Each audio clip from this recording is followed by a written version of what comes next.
Gracias. This meeting is being recorded. Hola, muy buenas tardes. Gracias a todos. El día de hoy es una transmisión especial que no pudimos hacerla en vivo. Lamentamos mucho, de verdad lo intentamos, nos esforzamos, pero pues bueno, entonces vamos a realizar la grabación y ustedes nos la van a ver pues en Facebook. Ya no va a ser en Facebook Live, pero la van a poder ver. El día de hoy queremos agradecerles de verdad a las personitas que nos están acompañando el día de hoy.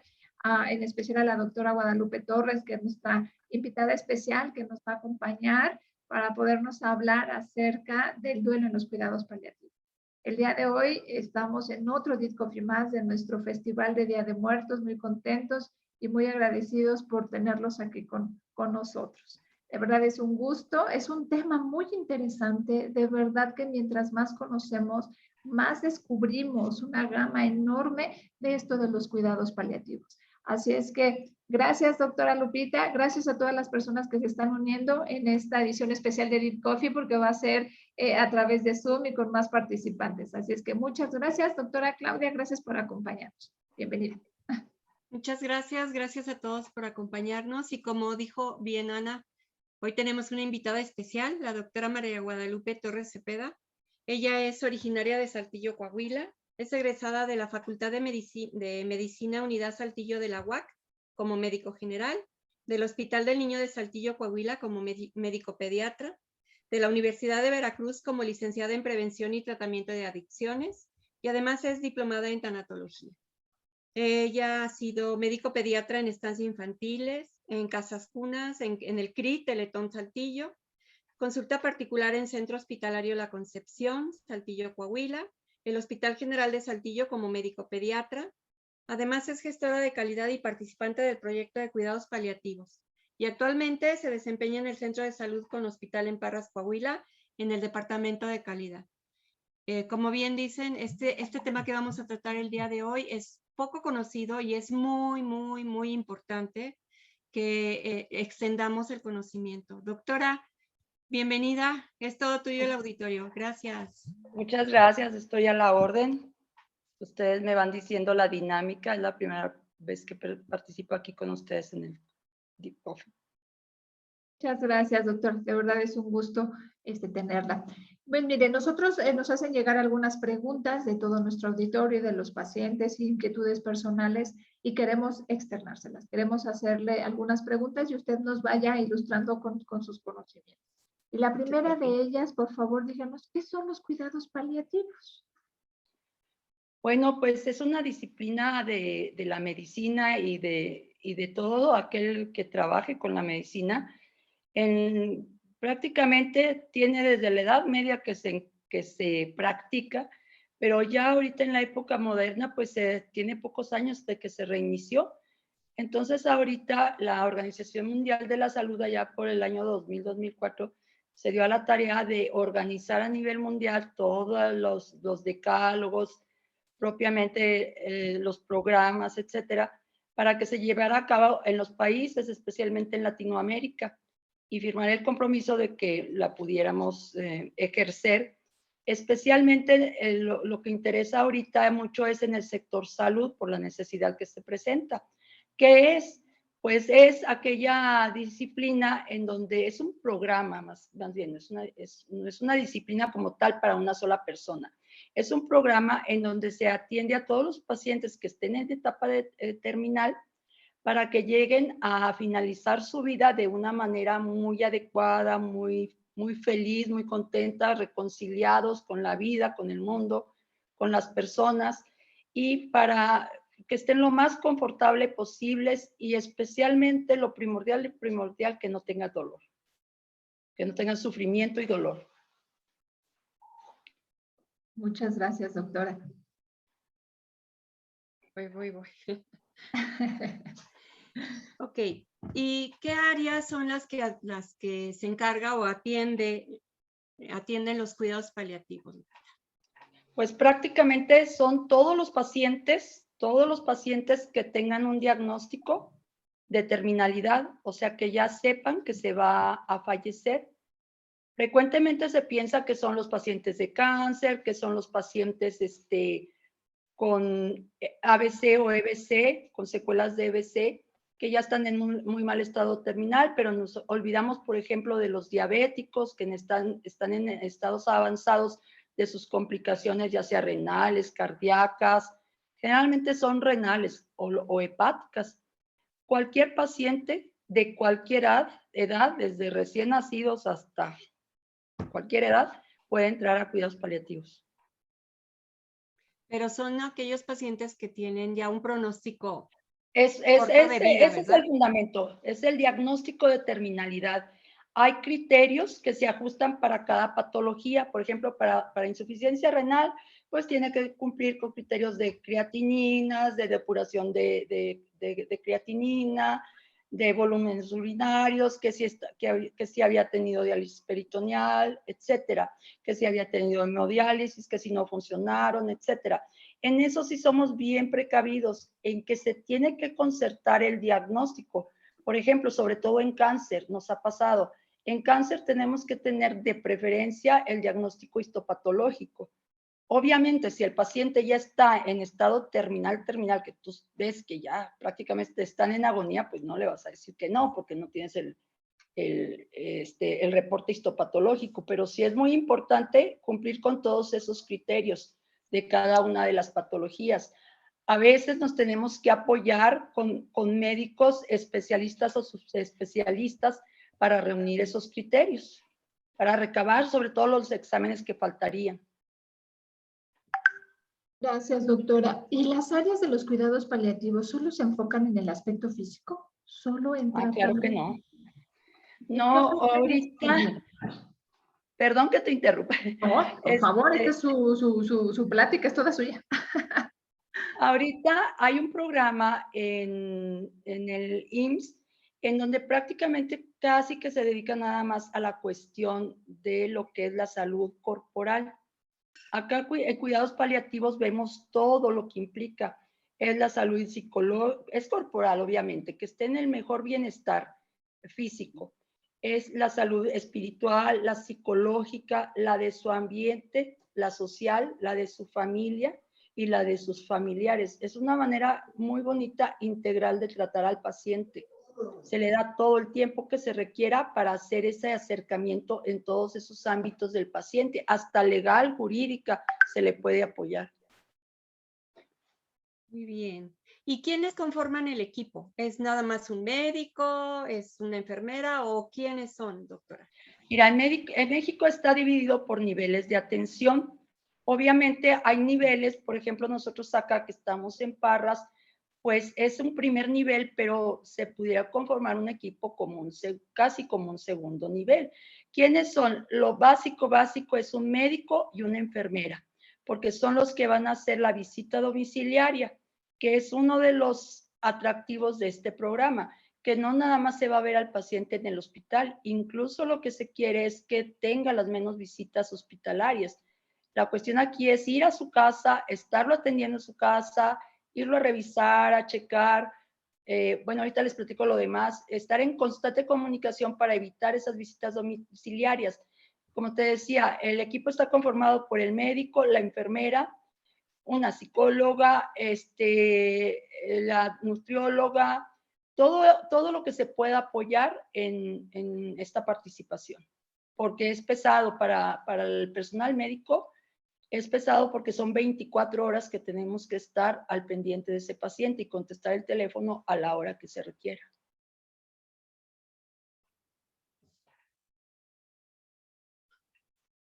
Gracias, perdón. No dejemos de lado al tanatólogo, ¿no? Que es también... No, claro, el tanatólogo, por supuesto. Importante. El tanatólogo, ahí entra la espiritualidad, como te digo, la religión, si quiere el paciente que se entre, se acerca al tipo de religión que ejerce el paciente. La espiritualidad también se le maneja. O sea, es un equipo multidisciplinario y lo bonito que todos tenemos que se tiene que trabajar en concordancia alrededor del paciente. Aquí nosotros estamos para servir al paciente, para atender al paciente y a su familia. Incluso a la familia hasta después de la muerte del paciente se sigue atendiendo. Es lo bonito de esto. Muchas gracias. De hecho, la doctora Claudia nos mencionaba en un principio que es un tema pues como todavía no muy tratado, no muy conocido. Y entonces háblenos, ¿realmente es un derecho? ¿Es un derecho que se tienen los cuidados paliativos? ¿Es algo opcional? ¿Ya hay algo en la ley, en la legislación que permita que cada enfermo en estado terminal o cualquier enfermo ya en condición especial necesita, requiere estos cuidados? Sí, claro, o sea, para empezar ya se toma lo que es la agonía o la muerte como una parte de la vida del paciente. No sé si me explico, si no me dicen, porque es un concepto que a veces el común de la gente no lo entiende, como que la muerte va a ser parte de la vida. Entonces, la vida termina con la muerte. La muerte es el culmen de todo lo que tú estuviste viviendo. Hayan sido poquitos años, hayan sido suficientes, hayan sido X. Aquí lo interesante es que se toma esa parte para seguir y continuar con esa vivencia creo que ya me estoy saliendo del tema, con continuar con esa vivencia hacia el paciente de que él experimente todo lo que vivió, todo lo que repase, todo lo que hizo bien, lo que hizo mal, arrepentimientos, etcétera, para llegar a ese momento final que es la muerte y nosotros como equipo ayudarlo a fallecer. Realmente todos estamos llamándonos a la muerte, todos vamos hacia allá, pero ese es el tabú que no aceptamos en la sociedad ahorita, y menos ahorita en la sociedad, la muerte y el envejecimiento. Sí, estamos peleados con ello. El día de ayer estábamos hablando con el doctor Montoya justo de eso, el tema de la muerte. Y entonces, para retomar, ¿es como un derecho el tener Claro el que es un derecho, cuidado te decía, paliativo? porque es parte de los derechos. El término ya se incluye, hacia allá iba, ya se incluye en el término de salud. O sea, es cuando tú pierdes tu salud y va en decadencia y entra en la vida. La Constitución mexicana nos da, aquí en México nos protege desde el cuarto constitucional, artículo cuarto constitucional, el derecho a la salud, que todos tenemos derecho a la salud y tenemos derecho a recibir opciones para tener esa salud. Y se está incluyendo, incluso hasta en derechos humanos, ya se toma como un derecho humano. Si nosotros vamos contra ese derecho de vivir de morir dignamente, estamos atentando contra los derechos humanos del paciente. Y eso en muchas instituciones o en personal de salud todavía no queda muy claro. ¿Por qué? Porque cuando vemos una persona que está en agonía o que ya va a fallecer, ya pues no se le pone la misma atención o el mismo cuidado que a una persona que se le está dando un tratamiento para una curación.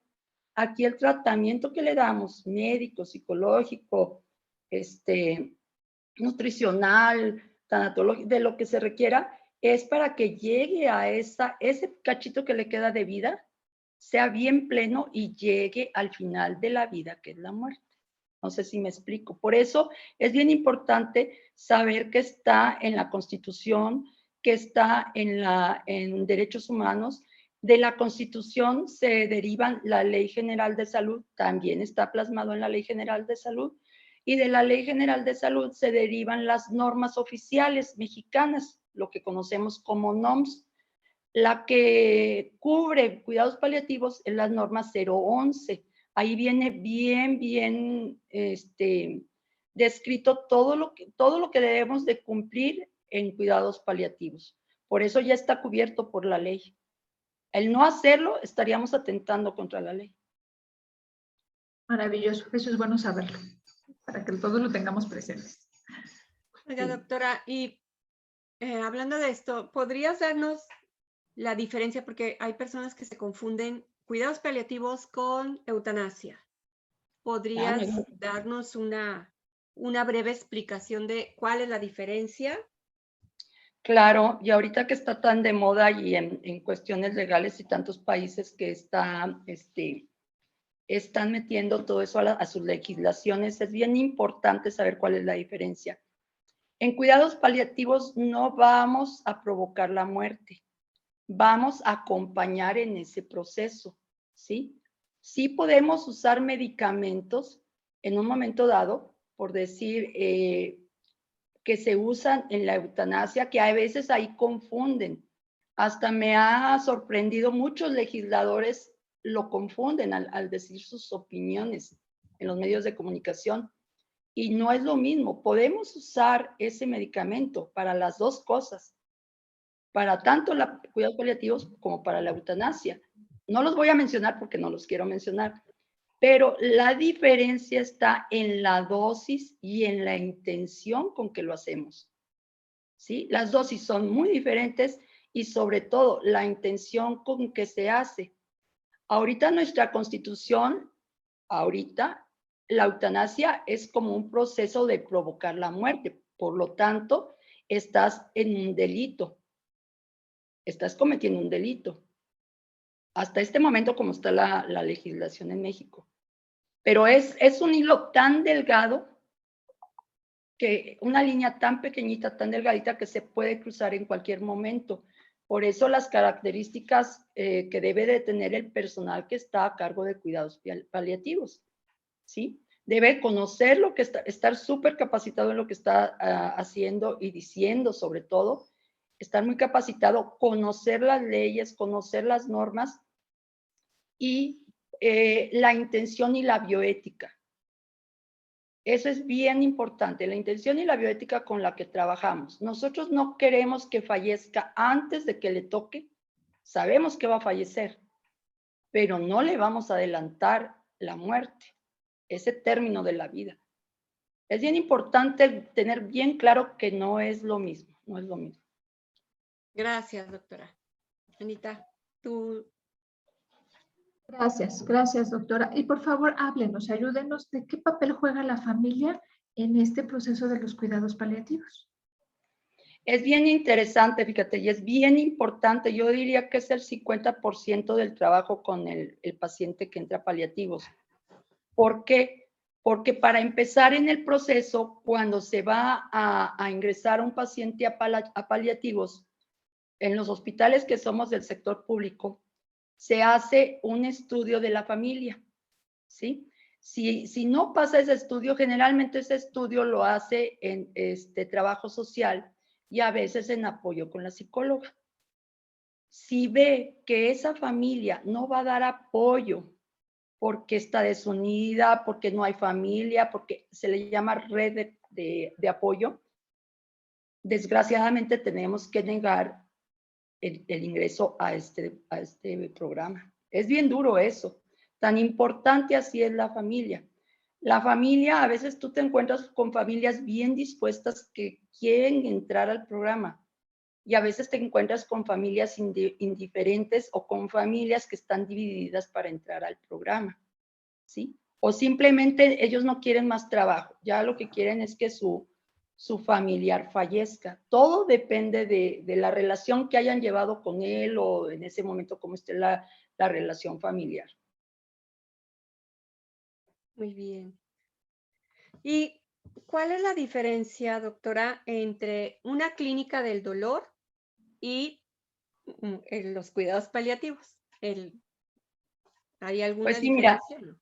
la clínica del dolor obviamente pues la lleva el algólogo, que es una subespecialidad, se puede decir, de la anestesiología o perdón, Sí, de anestesiología.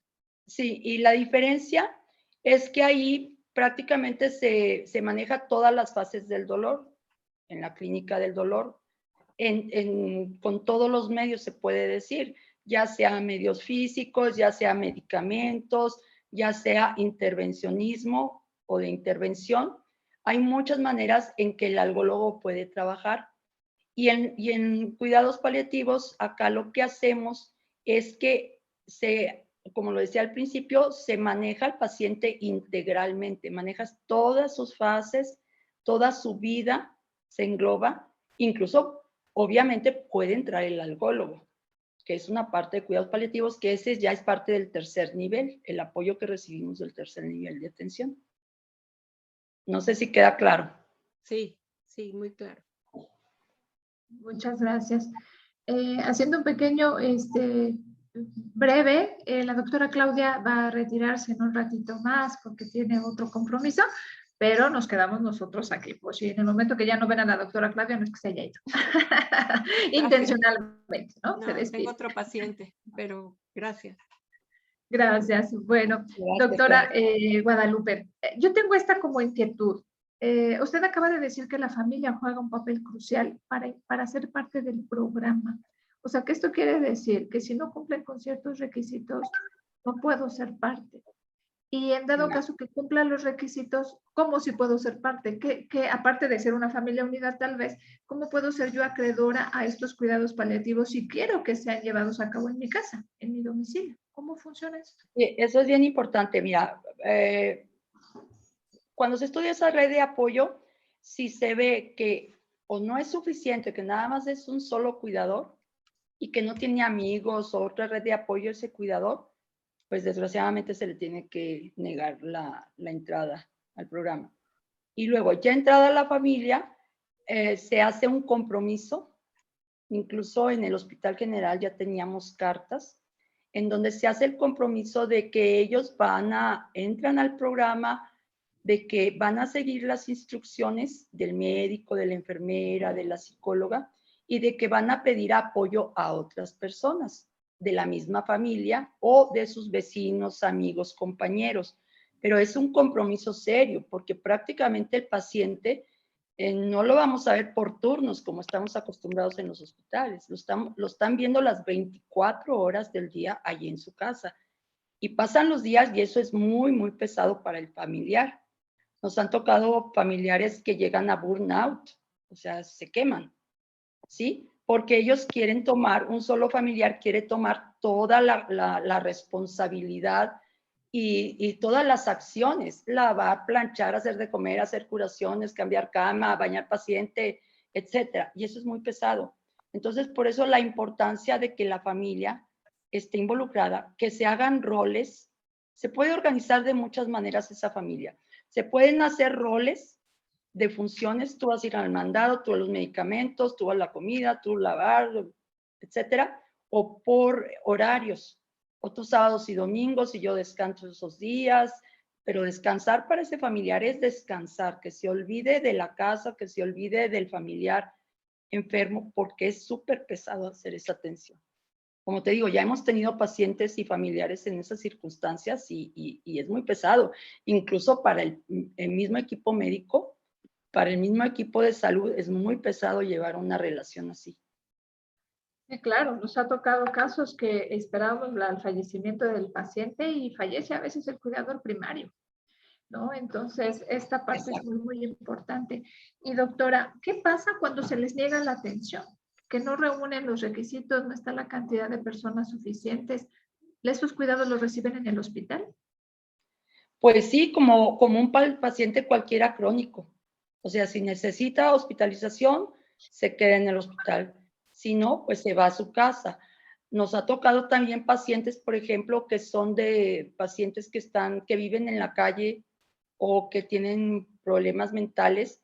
Entonces ahí lo que se hace es que cuando se llega la solicitud al hospital de que se ingrese ese paciente a paliativos, lo que se hace, si no tiene red de apoyo, entonces trabajo social busca alguna casa en donde pueda, de las organizaciones civiles, donde le puedan dar la atención al paciente, pero ya no como cuidados paliativos, sino si son personas que viven en la calle o con problemas mentales que los abandonan sus familiares, pues es como se trabaja. Obviamente no se abandona del total al paciente, pero pues no se le da todo el cuidado que nos gustaría darle. Doctora, usted nos menciona que esto es parte del sector salud público, ¿no? Por parte de los servicios de asistencia médica social. ¿Qué pasa si a lo mejor no tengo el seguro social y yo quisiera contratarlo por fuera? ¿Esto se puede? ¿Y qué tan costoso es? ¿Es posible? Mira, ahorita que mencionas eso, es importante aclarar algo. La ley dice que este programa se debe bajar a todas las instancias públicas, privadas, organizaciones civiles. Eso es lo que norma hasta ahorita la ley.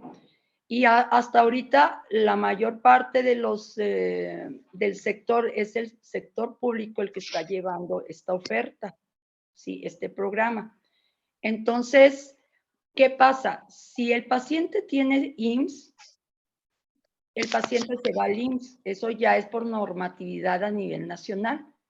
Se atiende la urgencia en el hospital, pero él o el ISSSTE, por ejemplo, o Pemex, lo que sea, se reingresa a su unidad. Hay convenios que se pudieran hacer, interinstitucionales para atender esos pacientes, pero ya ahí depende de cada estado o de los municipios que pudieran hacer ese convenio para que entraran. ¿Cuáles pacientes ahorita tienen más facultad para entrar? Pues todos los que no tengan algún servicio médico. Así tan sencillo.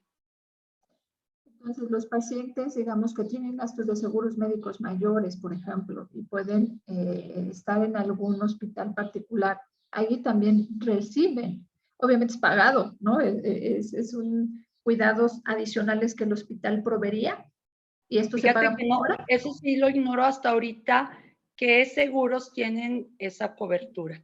En Estados Unidos sí existe algo de cobertura para paliativos, para que sean atendidos en su casa. Aquí en el país, como son tan poquitos los hospitales privados que lo llevan, entonces hasta ahorita no tengo el dato, te mentiría, pero debería de ser un programa caro, porque es un equipo multidisciplinario. Estamos hablando mínimo 2 personas, máximo 5, 6 rehabilitadores.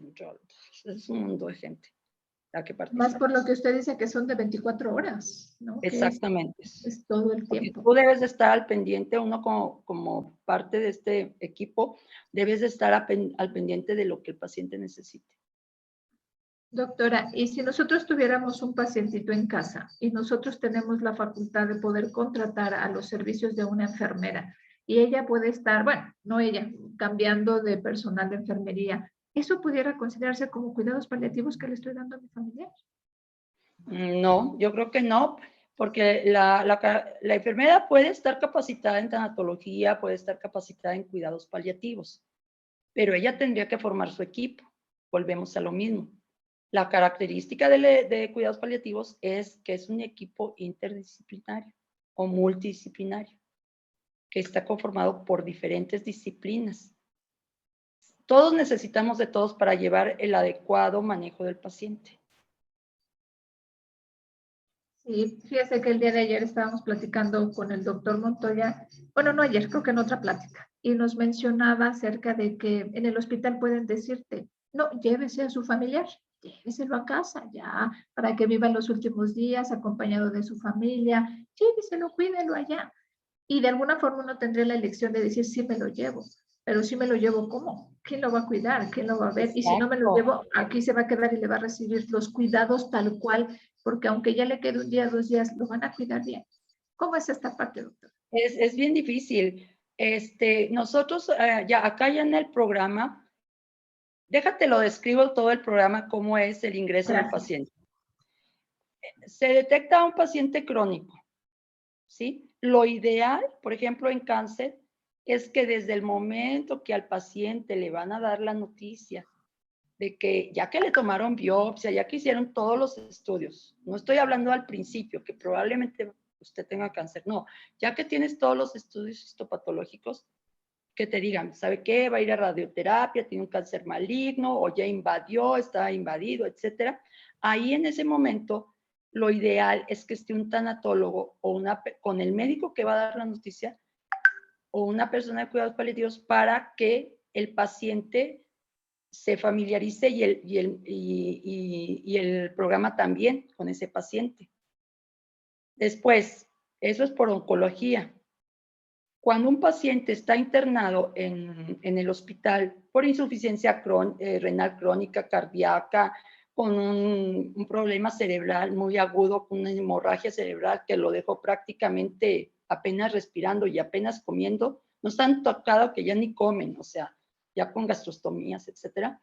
Entonces, en ese momento se pide la interconsulta o se sugiere que se revise.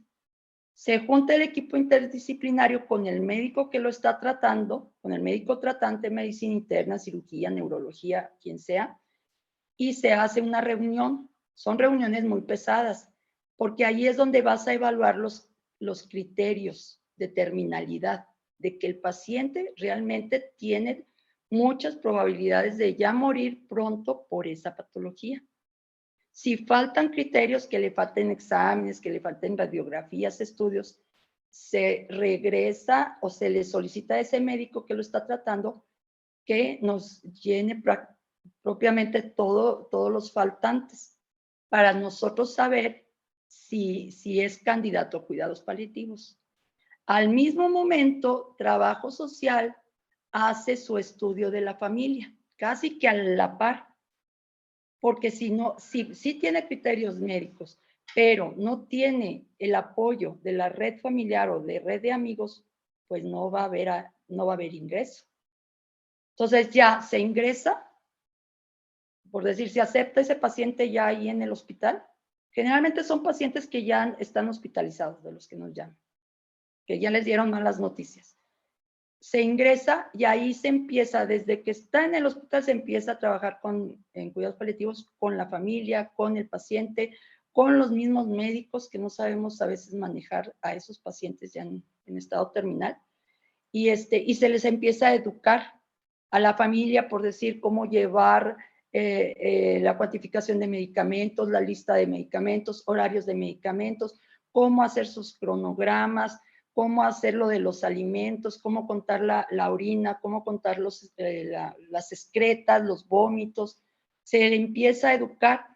Cuando hay tiempo de eso, ahí en el Hospital General lo que hacíamos es eso, que el paciente y el familiar salieran capacitados en todos esos pequeños detalles que hacen la gran diferencia. Perdón, ¿por qué? Porque así el médico va a saber cómo va a manejar líquidos, dietas, medicamentos.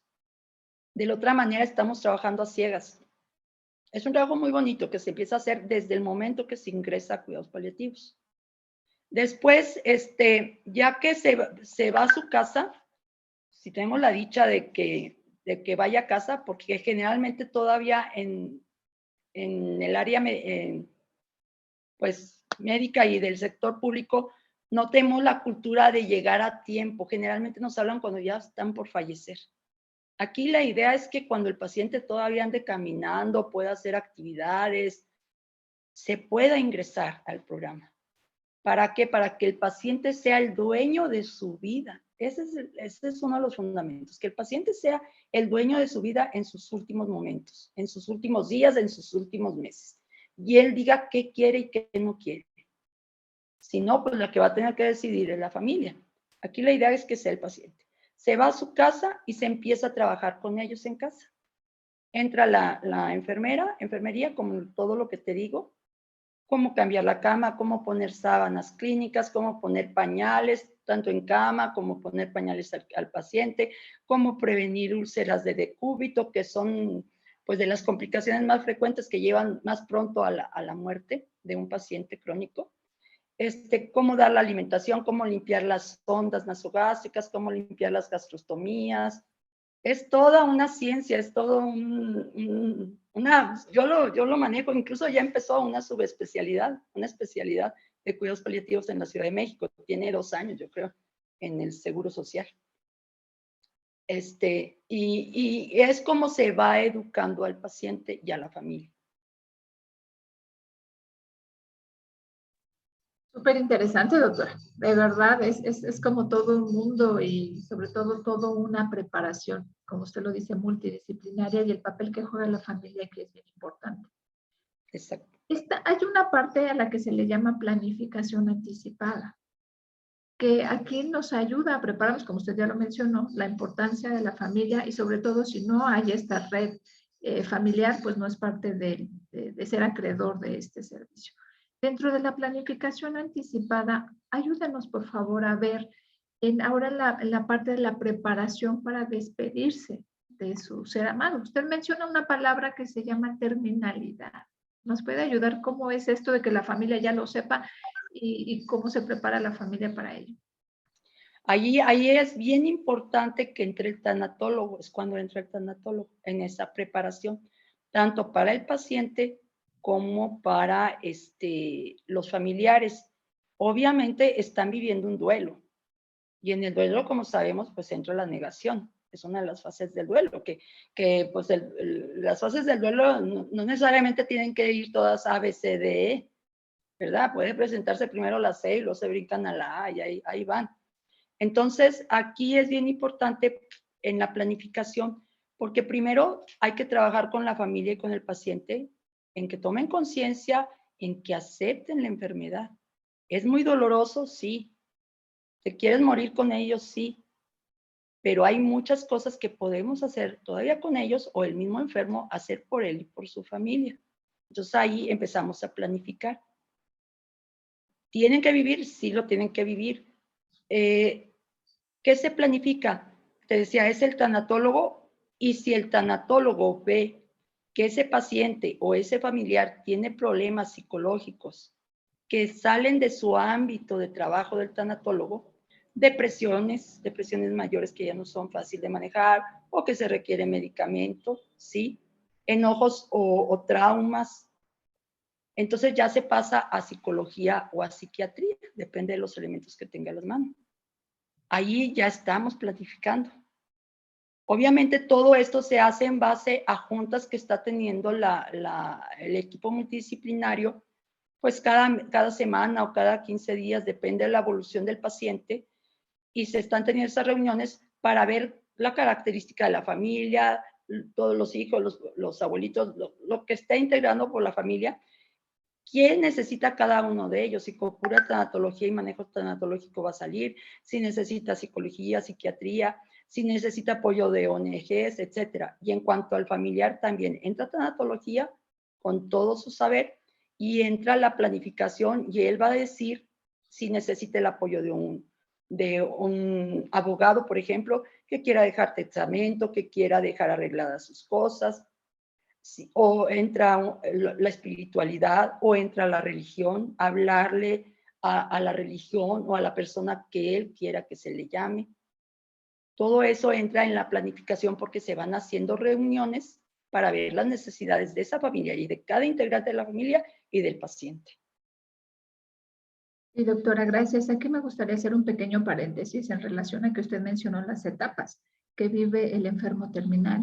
Y pues aquí nosotros en algunos ámbitos y más en las personas que conocemos y seguimos los métodos del doctor Jorge Montoya, él nos habla acerca de que estas etapas, que son las que menciona Elizabeth Kübler-Ross, son las que muy conocidas, ¿no? Que son las de la negación, el enojo, la negociación, la depresión y la aceptación, que son las que conllevan pues aceptar que voy a partir de este mundo y de hacer mi parte, de poder irme en paz, confiando que esas son las etapas, ¿no? Como usted lo menciona, no son lineales, pero son parte de. Y que estas sí conforman la parte de enfermedad o de terminalidad, ¿no? Que estas son estas etapas. En el ámbito del duelo, pues bueno, manejamos otras dependiendo de las corrientes o dependiendo de, pues, de la educación o la enseñanza tanatológica que cada uno tenga. Pero bueno, en este caso sí, nosotros hacemos ese énfasis de que estas etapas se viven para los enfermos terminales o en el caso de enfermedad. Doctora, Incluso dime. no, usted. No, ya nos queda poquito tiempo, si quieres mejor sigue tú. Gracias, sí, para entonces irnos acercando ya. Doctora, cuando nos habla de la terminalidad, ¿hay síntomas que los cuidadores pueden ver para que puedan decir, no, ya, mi paciente está, no, ya, está en este punto de que se está acercando los momentos de su muerte? ¿Hay forma de saber? Pues sí hay formas. Uno de los más importantes es dejan de comer o empiezan a cambiar sus. Obviamente, estamos hablando de pacientes terminales, porque pues ahí la muerte es súbita, obviamente. Dejan de comer o cambian sus hábitos alimenticios, dejan de comer, dejan de interesarse por el medio que los rodea, como que se vuelven más introvertidos. ¿Por qué? Porque obviamente ellos están viviendo su proceso de duelo, están haciendo su proceso interior en cualquiera de las fases. Ya más adelante empiezan a tener la disnea, que es lo que llaman las personas, ¿cómo se llama? Los estertores, conocidos como los estertores, ¿sí? Ujú. Empiezan a tener síntomas vagales como puede ser las náuseas, el vómito, a defecar o a orinar. Y eso ya es al final, ya al final. Pero generalmente son esos los síntomas que presentan. Y muchas personas lo confunden. También hay el signo de la vela que le dicen, que mejoran unos minutos, unos media hora o medio día y después se van apagando. ¿Por qué? Porque ahí es cuando se empiezan a secretar cuestiones de neurotransmisores para luego bajar y desconectar todos los sistemas del cuerpo. Gracias, doctora. Aquí está esta parte del término que utilizan mucho, que es la decatexis. Bueno, nosotros así como tal no lo utilizamos mucho, pero pues yo lo veo como una parte del duelo y como enseñar al paciente a soltar.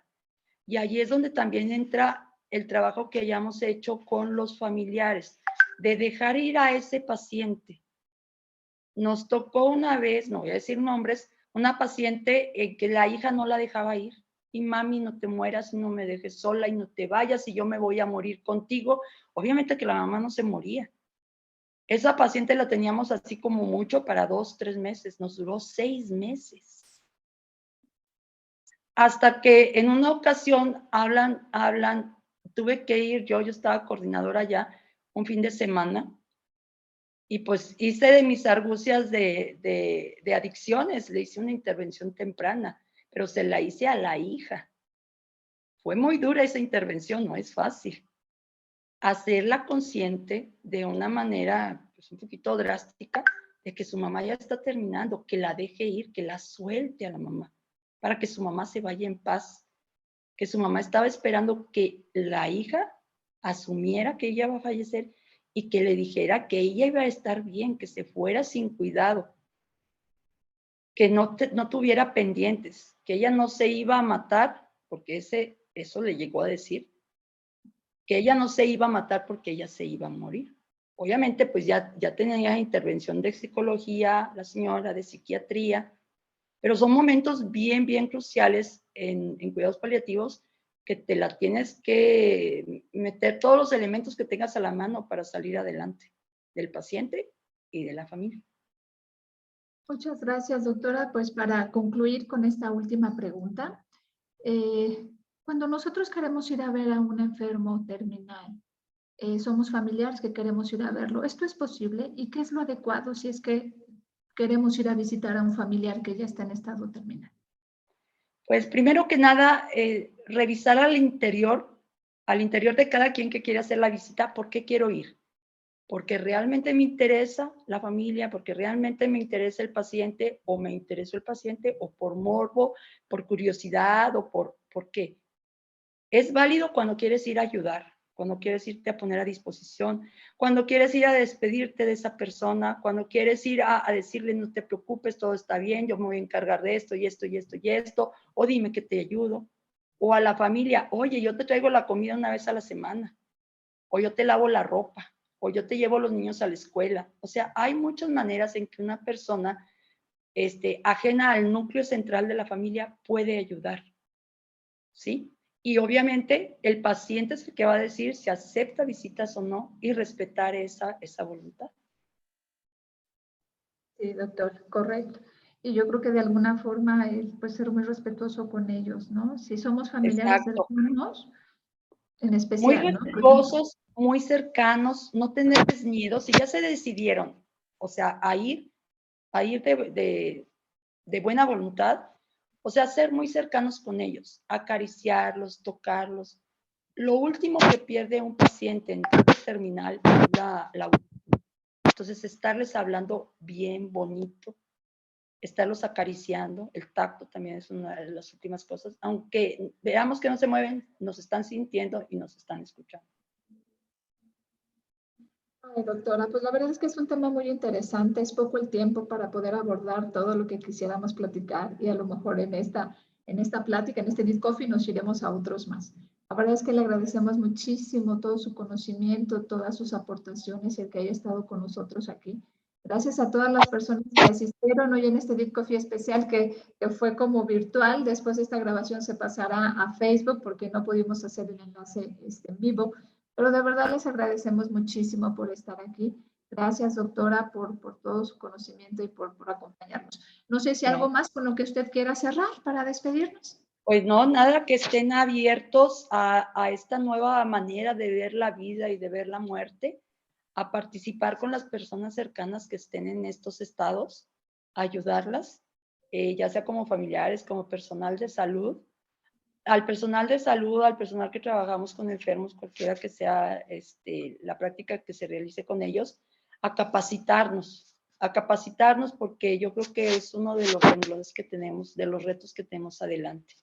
Y a los familiares que no les tengan miedo a los pacientes en fase terminal, que se preocupen mucho por ellos, que los traten con mucho amor, que reconcilien todo lo que no hayan reconciliado, que vean que es, pues que sean felices en los últimos momentos de su vida. Muy bien, doctora. Pues de verdad, muchas gracias. Como todo, estamos haciendo cultura del duelo y queremos que este tema también sea conocido, sea tratado, sea aprendido. Y pues bueno, estamos en esta parte contribuyendo con nuestro granito de arena.